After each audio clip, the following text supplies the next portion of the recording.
A man in a pressed white shirt stands at a porcelain sink in a small Pittsburgh kitchen on a Tuesday morning in 1956.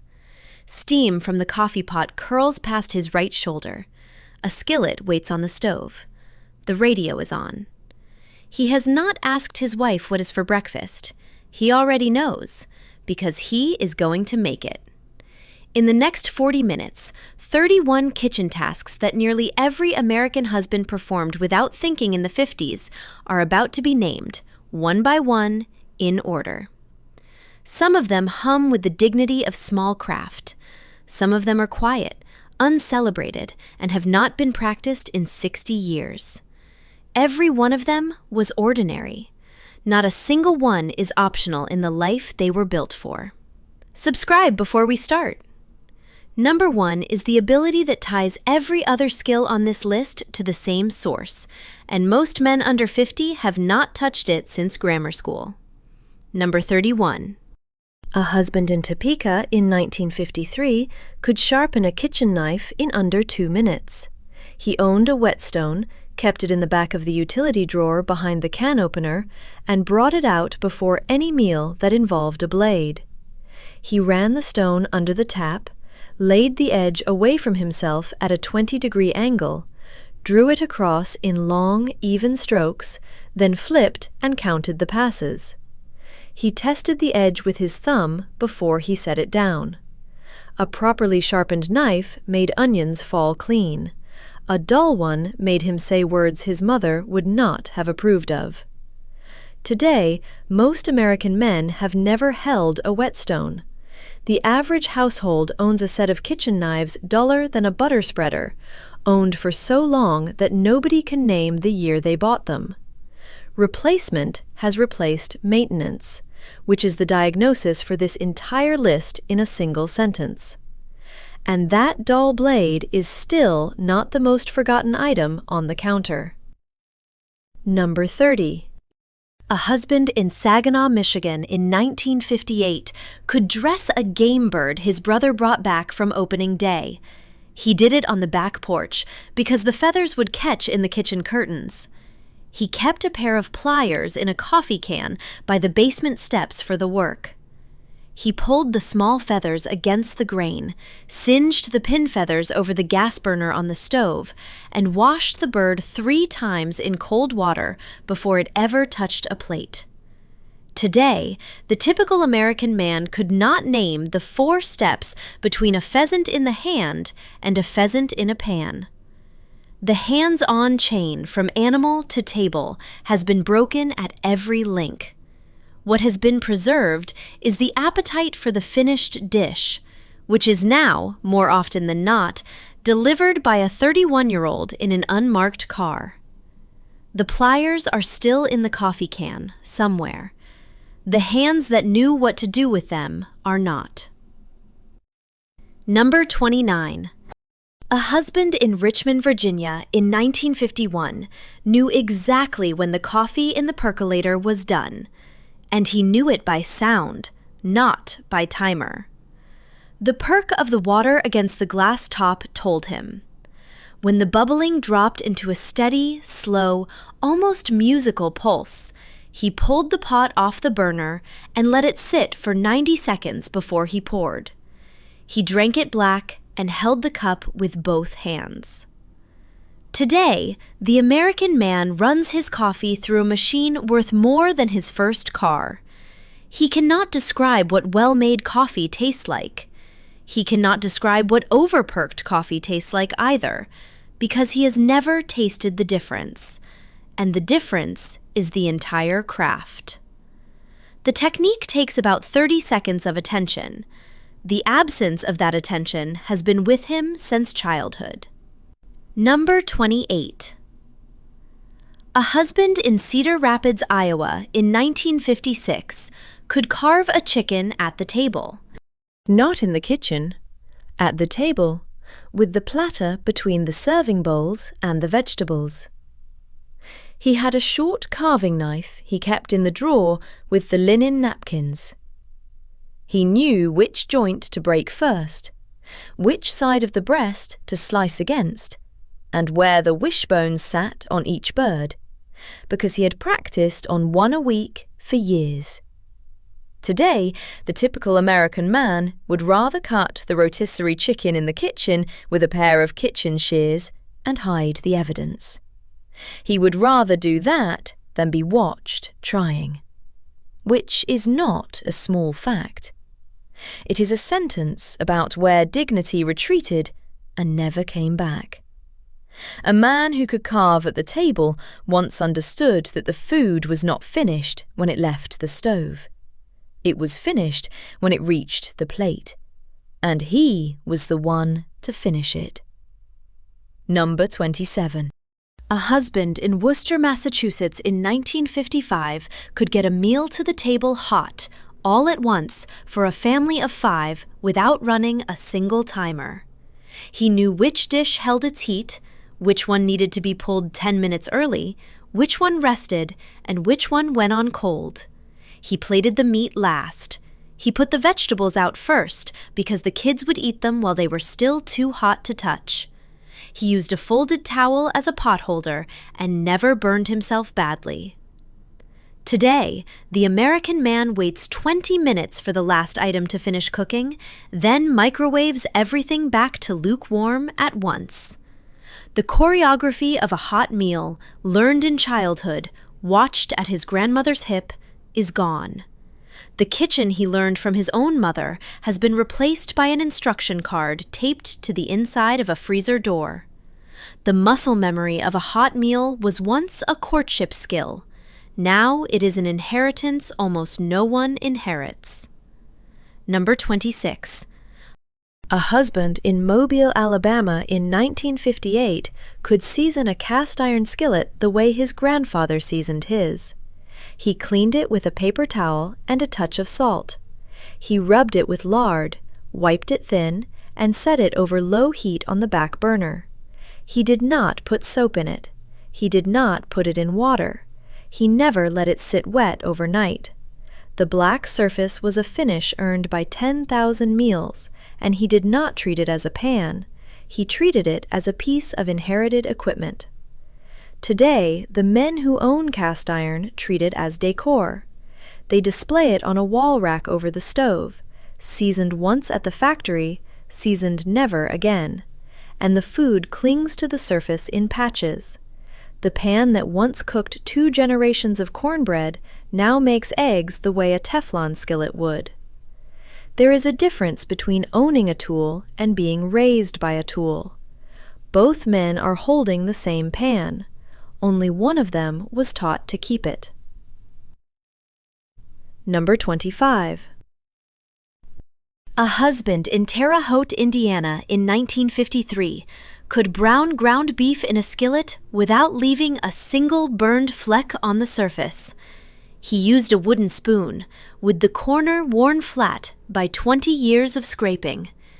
He broke the meat into pieces the size of marbles, kept the heat at medium-high, and pressed the back of the spoon against the crumbles. He never used a spatula with a black rubber head. He never used a plastic scraper. The wooden spoon was the only tool that touched the pan. The boy on the back porch at the top of this video, the one with the pliers and the coffee can, we are going to come back to him before this list ends. Not to the same moment, to the same lesson. Number 24. A husband in Stockton, California in 1957 could poach an egg, peel a hard-boiled egg cleanly, and separate a yolk from a white with his bare hands if he had to. The poach was a shallow pan of water with vinegar, a thumb and forefinger pinch of salt, and a small turning cup he made himself from a folded piece of tinfoil. The peel came off under running cold water after he cracked the shell on the lip of the pan. The separation was done over the open mouth of a cup, shell cracked clean, yolk cradled in the half shell, white slipped through his fingers. Today, the American man boils eggs for breakfast and serves them with the shell in patches. He has not separated a yolk in his life. He has not been shown. In the kitchen of 1957, that separation was a skill on par with tying a tie. Skill or no skill, the meal told the room. Number 23. A husband in Bangor, Maine in 1954 could make a roux the color of a copper penny without burning it. He used bacon fat or the grease he had poured off from frying sausage, measured the flour into the fat by feel, and stirred over low heat with the same wooden spoon every time. The color told him when the pan was ready for the milk. The smell told him a half second before the color did. He could smell a scorched roux at arm's length. Today, the American man uses a packaged mix. He does not know what a roux is. He has never built the foundation of a single meal from fat, flour, and heat. And the foundation of nearly every warm sauce in the Western world passes through his kitchen untouched. A sauce is not a recipe. A sauce is an attention span held over a low flame. Number 22. A husband in Wheeling, West Virginia in 1952 could open a can of anything with a hand-cranked opener mounted under the cabinet.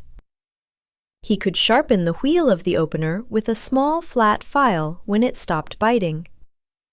He could replace the gear with a spare kept in the junk drawer. He knew which cans to trust by the sound of the lid. A clean seal clicked a certain way. A swollen can hissed a certain way, and he never opened the second kind. Today, the average American kitchen owns 3 different kinds of electric can openers, all broken, none sharpened, all sitting on top of the refrigerator. The hand crank opener has not been manufactured in mass for 60 years. The skill it required has been replaced by a battery and a prayer. 8 down, 23 still on this counter. Take a breath. What you are noticing about these items is the same thing every man notices when he gets this far. The tools are old, the workspace is small, the food is plain, and the attention given to every step is the entire point. The economy of the process is what made the man, not the meal. We are not done watching. Number 21. A husband in Hamilton, Ohio in 1956 could stretch a pound of hamburger across a meal for 6 by adding soaked breadcrumbs, an egg, finely chopped onion, Worcestershire sauce, salt, pepper, and a pan of browned mushrooms, and he could do it without thinking, the way a man who grew up poor stretches a dollar, stretches a meal. The dish was a meatloaf, or it was Salisbury steak, or it was porcupine meatballs with the rice showing through the seared sides. The recipe was not the point. The math was the point. Today, the American man buys ground beef in 1-pound packages for a household of 1, cooks it, and throws a third of it away. The instinct to make a small amount of expensive protein feed a family is gone. The economy that built it has been replaced by a market that no longer needs him to be clever. What replaced thrift was abundance, and what abundance replaced was dignity. Number 20. A husband in Lubbock, Texas in 1955 could move around a kitchen at the same speed he could walk down a sidewalk. He knew where the long matches were. He knew where the long matches were even when he was not looking at them. He could reach across a hot burner for a salt shaker without singeing his sleeve. He could back out of a packed refrigerator with a hot dish balanced on a folded towel in his inside hand. He had been navigating that same kitchen since before he could see over the stove. A pattern is forming on this list, and the viewer who has been watching closely has already begun to suspect what it is. We will name it at number 6. The answer is older than the man who guesses it. Number 19. A husband in Green Bay, Wisconsin in 1958 could put a meal on the table inside 30 minutes of walking in the door, even if there was nothing in the icebox but a chicken, an onion, a jar of broth his wife had canned in September, and a few sprigs of parsley from the window box. He had a default meal for that situation, and a different default for pork chops, and a different default for hamburger, and a different default for nothing at all hungry children. He rotated through them the way a man rotates through church shirts, without thought, with confidence, with relief when the right one came around. Today, the American man stands in front of an open refrigerator at 6:15 on a Wednesday with the light inside painting the wall, and his first thought is not a dish. His first thought is an app. The meals he can make without checking are meals someone taught him, and the meals someone taught him are almost always gone. A man who could feed his family out of a near-empty icebox was, in a real sense, the most prepared man in the building. Number 18. A husband in Winston-Salem, North Carolina in 1953 could clean a fish. Not at a dock, at the kitchen sink, under running water, with a paring knife he kept sharp on the whetstone from number 31. He scaled from tail to head, the knife flat against the skin and dragged against the grain. He cut the belly from vent to gills, then opened and cleaned in 3 motions any fisherman would recognize. He broiled the carcass for stock the next day. Today, the average American man has eaten fish exactly twice this month, both times out, both times ordered by someone at a table. The fish was probably farmed. The man was probably handed it in lemon butter by a person who has worked there for 9 months. The chain from water to plate is now 4 businesses long. Cleaning a fish was not a hobby. It was proof that the man at the table had once killed something, dressed it, and put it in front of his family. The proof is gone. Number 17. A husband in Albany, New York in 1957 could cook a steak to order without asking how a guest liked it. He sized the man across the table by his build, his hands, his color, his age, and chose. He chose rare for the dry-skinned older man, medium for the lean, middle-aged woman, well done and apologetic for the construction worker who asked. He read the table the way his wife read the room. He never got it wrong twice with the same guest. Today, the American man cooks the same steak for everyone and asks the table to cut into it at the same moment to find out what they made. The waiting at the table used to be done by the man who cooked. The waiting is now done by everyone, and the silence it produces is the silence of a craft that is no longer held. A host was once a man who knew his guests well enough to feed them without asking. The skill was a kind of attention we no longer have a name for. 16 down, 15 to go, and the deeper this list goes, the more it stops being about food. What you have been hearing is not a cooking curriculum. It is the sound a working kitchen made when a man stood in it and knew every piece of equipment in the room by sound and weight. Pause here. Tell me in the comments, which of these did your father or grandfather actually do in his kitchen? The comments on this video are full of men naming the exact moment their grandfather taught them what they just heard. Read them before you scroll on. Number 15. A husband in Duluth, Minnesota in 1954 could make pancakes for 6 on a single griddle without a single one coming out burned or raw. He portioned the batter by eye from a Pyrex pitcher with a lip he had ground down with a file. He flipped with a steel spatula he had oiled that morning. He kept the finished stack on a plate in the warming oven of the stove and never wrapped it in foil. He served with one motion. Today, the American man makes pancakes for his 2 children on a Sunday morning and ends up with 3 different shades of doneness on a single plate. He does not own a griddle. He uses a non-stick pan that wobbles on the burner and tilts toward the front left corner. The pancakes stick. He scrapes. The children learn that pancakes stick. The first meal a child judges is breakfast. The first meal a child judges badly is the one that sticks. Number 14. A husband in Tulsa, Oklahoma in 1953 could season a piece of meat correctly, every meat, every time, without measuring, without tasting ahead, without a recipe. He salted a steak 40 minutes before it hit the pan. He salted a pork chop 10 minutes before. He salted a chicken the night before.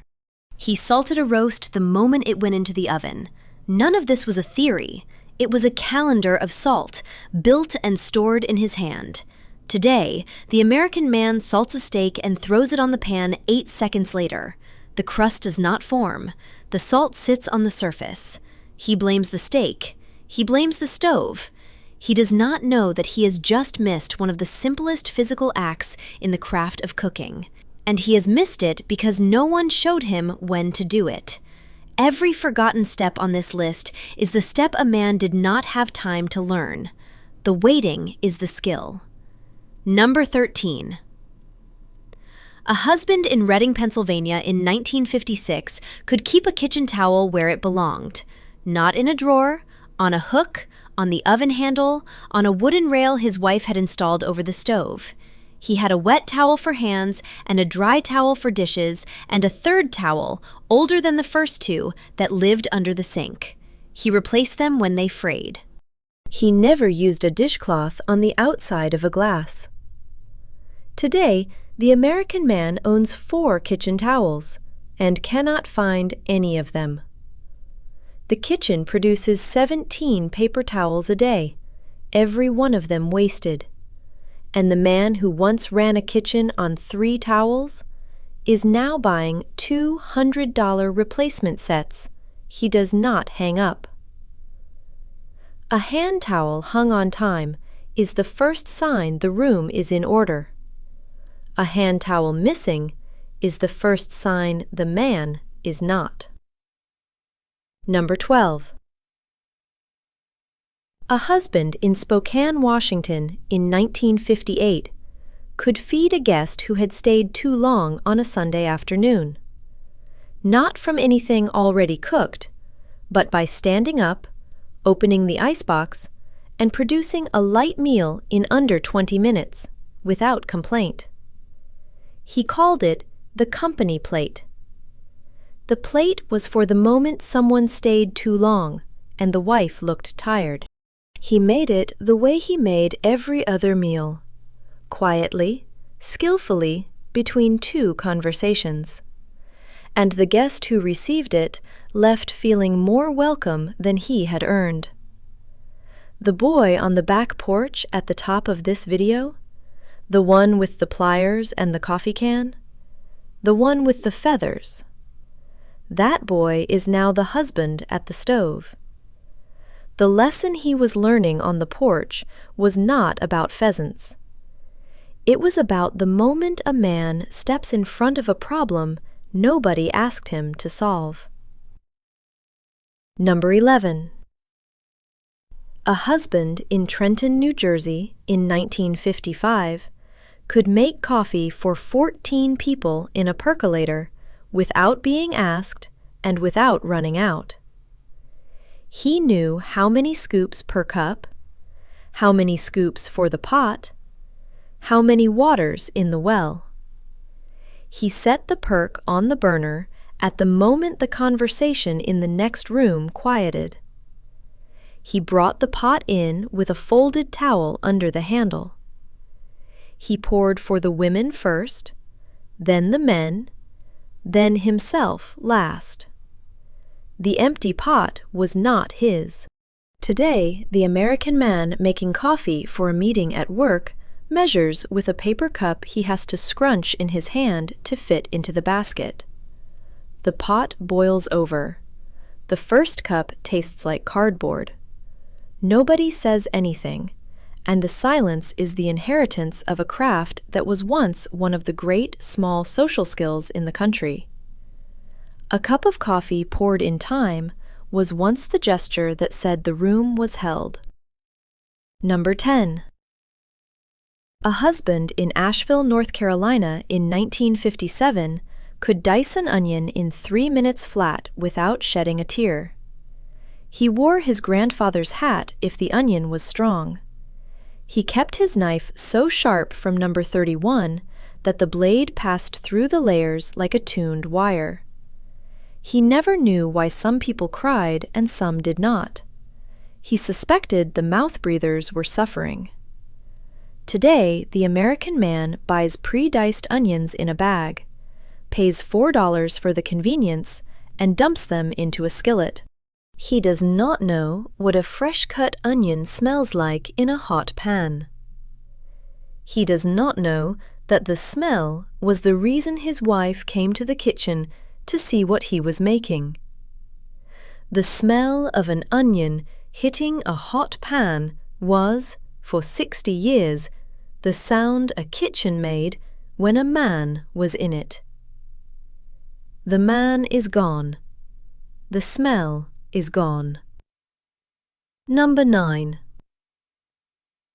A husband in Shreveport, Louisiana in 1954 could fold a kitchen napkin into a hotel-style shape, simple fan, candle roll, crown, without watching a video, without an instruction card, the way his mother had shown him before he could read. He folded a clean napkin into 4, ran his thumb down the fold, and pressed. The table looked set the moment the napkin touched it. Today, the American man owns paper napkins and considers the question of fabric napkins a luxury he has decided against. He does not know what a table feels like when it has been set by a man who has folded the same napkin 10,000 times. The setting is the inheritance. The man has not asked for it. Number 8. A husband in Hartford, Connecticut in 1958 could tell when an egg was hard-boiled by spinning it on the counter. He could separate yolks in his palms. He could fry an egg sunny side up with the white set flat and the yolk a perfect half dome by controlling the heat, the lid, and the splash of water into the pan at the right moment to steam the top. He cracked every egg once on a flat edge, never on a rim, because a flat edge made a clean break and a rim made 1,000 shards. Today, the American man cracks an egg on the counter and fishes shell out of the pan for 45 seconds with a wet fingertip. The egg overcooks, the yolk breaks, he blames the pan. He has been blaming the pan for 20 years. 8 down, and we are entering the part of the list where the items stop being skills a man performs and start being skills a man carries. The next 4 are heavier than the last 7. The viewer has been waiting for what this list was building toward. We are almost there. Number 7. A husband in Lincoln, Nebraska in 1956 could start a fire in a wood stove and cook a meal on top of it without burning the meal, without poisoning the kitchen with smoke, and without ever opening the damper wrong.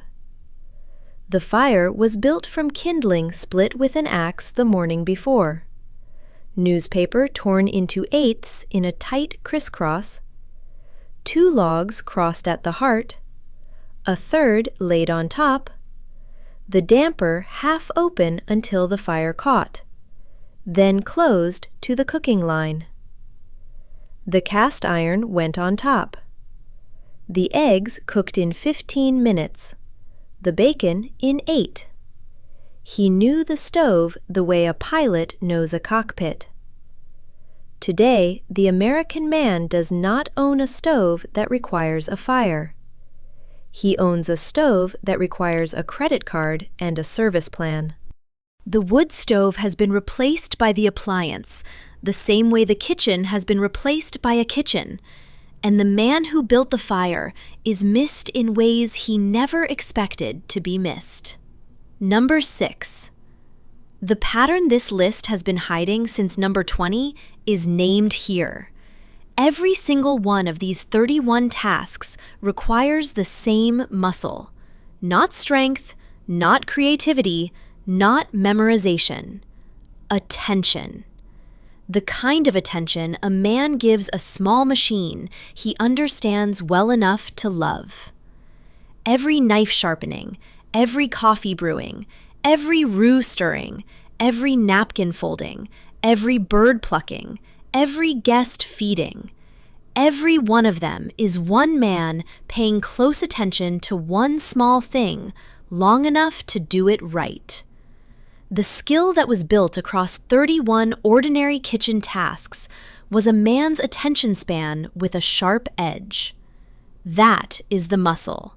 That is what every item on this list has in common. The loss of that attention span is not a feeling, it is a fact. It is the fact that a man can no longer watch a small thing for 10 minutes without reaching for his phone. And the failure shows up first in the kitchen, in the very room where the attention was built in the first place. Number 5.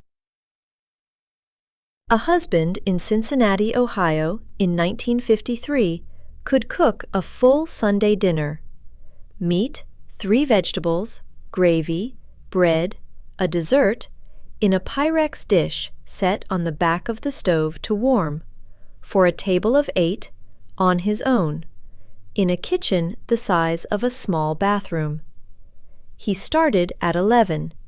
He served at 6.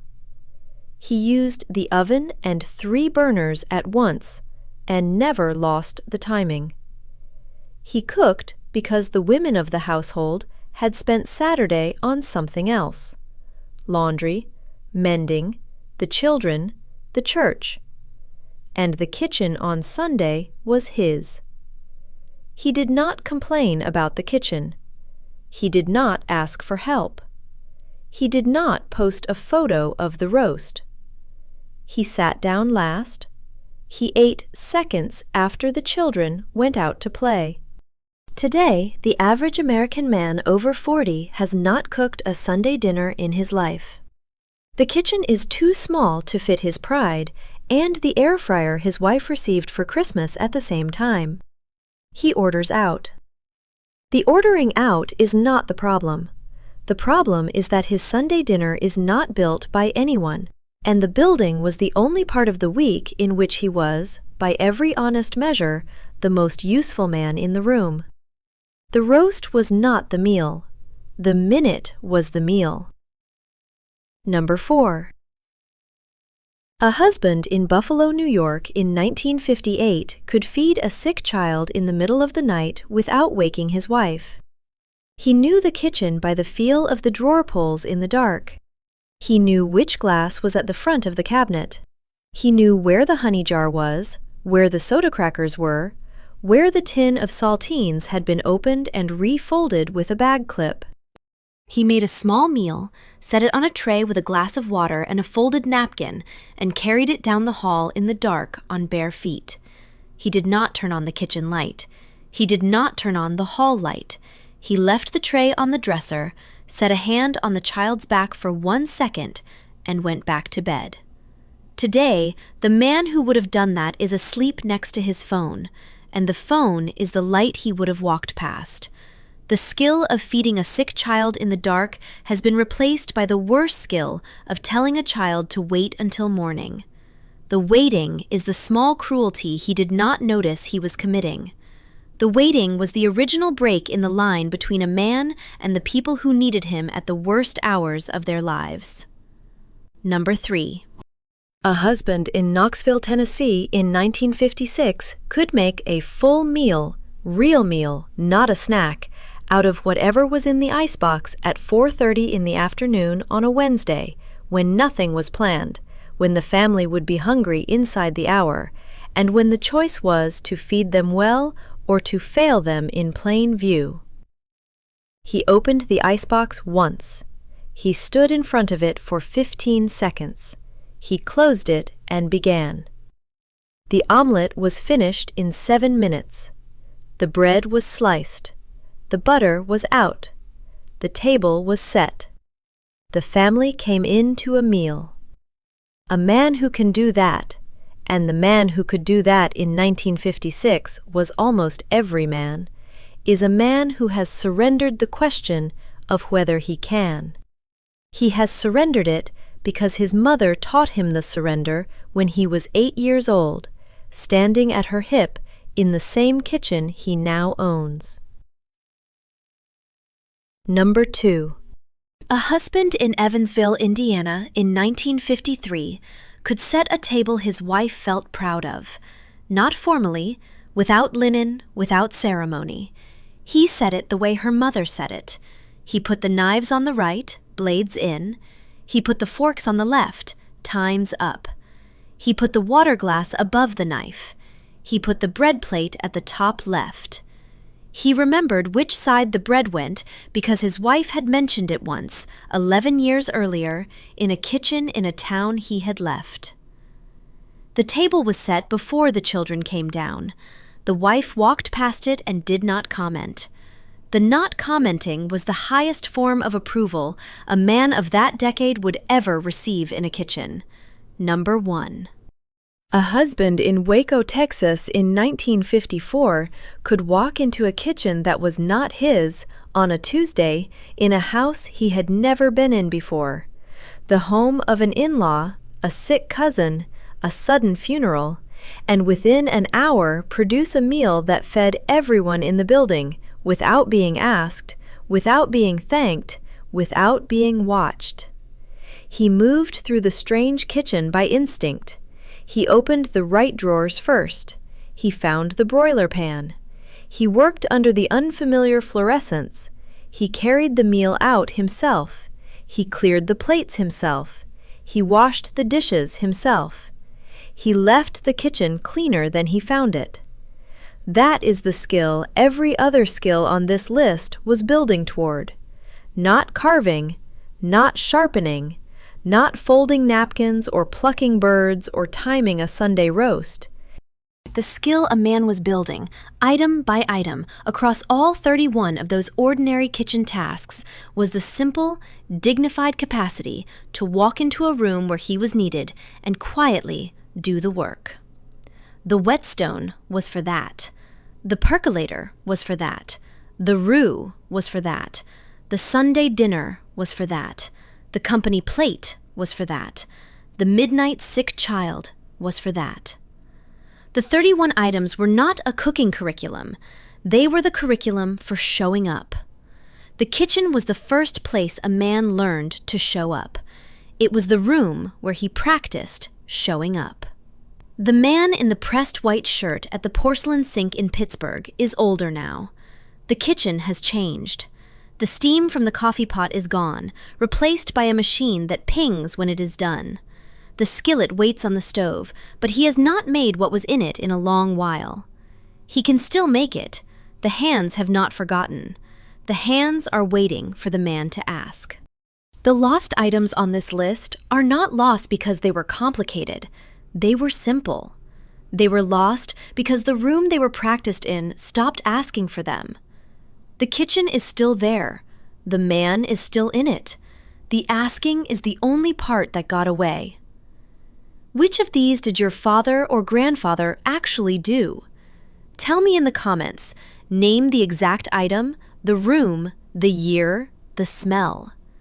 Next week, we are going inside the lost shop skills every 1950s boy had by age 10. The actual pieces of equipment, the actual motions, the actual sound of a boy doing a man's work in a man's room. Subscribe so you do not miss it. The roast is on the table. The man is the one who cooked it. He sat down last, and he ate seconds after the children went out to play. The kitchen is still there. The man is still in it. The asking is the only part that got away. These are 31 forgotten kitchen skills every American husband knew in 1955. Most men today cannot name half of them. And number 1 is the skill all the other 30 were quietly building toward. We'll get there. Subscribe before we start. Number 1 is what kept the whole structure standing. A 9-year-old boy does not learn 31 skills. He walks into a kitchen on a Tuesday and watches his father do something specific. He is handed a tool. He is told to copy it exactly. Tomorrow, he is told to do it alone. By Friday, he has performed a skill. By the following year, he has performed it 100 times. The kitchen was not a place to be tolerated. It was the original training ground for every other room in the house. And almost none of it was taught on purpose. It was taught because someone had to be in the kitchen with the man who lived there. Number 31. Sharpening a kitchen knife until it could shave hair off the forearm. A husband in 1952 in Des Moines, Iowa, sitting at the back porch after dinner with a long butcher knife across his knee, drawing a round steel rod down the edge at 20 degrees, 15 strokes per side, then flipping to a leather strop. The sound was metal on metal, regular as a metronome. The same knife he had owned since he got married in 48. The same steel his father had carried to the war in 42. His son, age 11, sitting on the steps beside him, holding a wrinkled forearm up to the light to see if the blade could lift the hair clean. It could. The man ran that knife across a leather belt he had bought at the Sears Roebuck for 50 cents. He knew the steel rod came first. He knew leather came second.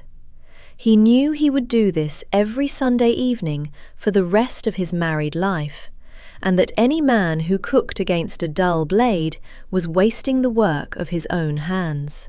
Today, the knife lives in a drawer with 3 others in black molded handles. None of them will shave hair. Many of them have not been touched by a steel since the day they left the factory in Dongguan.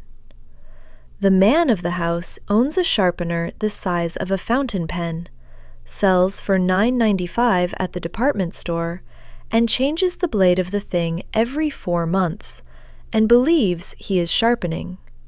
He is not. He is making the edge rounder. The skill he never learned was not how to sharpen. It was how to keep a tool alive for decades. A man who cannot keep his own edge sharp is a man who has never been trusted with one. And number 30 already had him standing in the same room. Number 30. Reading a recipe once and cooking it cold without looking again. A husband in 1954 in Gary, Indiana, reading a recipe off the back of a Bisquick box while his wife was at the bowling alley with her sister.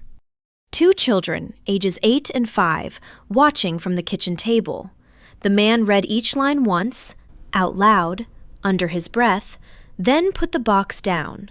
He mixed 3 cups of the powder with 1 cup of milk. He cracked in 2 eggs.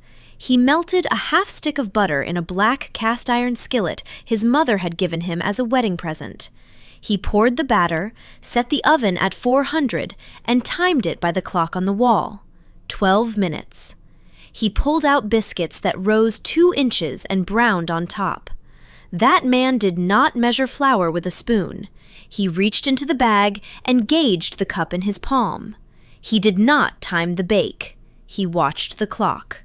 He did not check the recipe twice because he had been allowed to cook against his father's recipes since he was 12, and the vocabulary of ingredient and time was already in his hands. The modern husband cooks with his phone propped against the olive oil bottle, scrolling between steps, 3 timers running, hands shaking flour off the screen. He calls this multitasking. The 1950 man would have called it not knowing the food. He would have been embarrassed for his son to see it. A man who cannot carry one recipe in his head is a man who has outsourced his memory to a screen. Number 29 is the reason that recipe had anything to feed in the first place.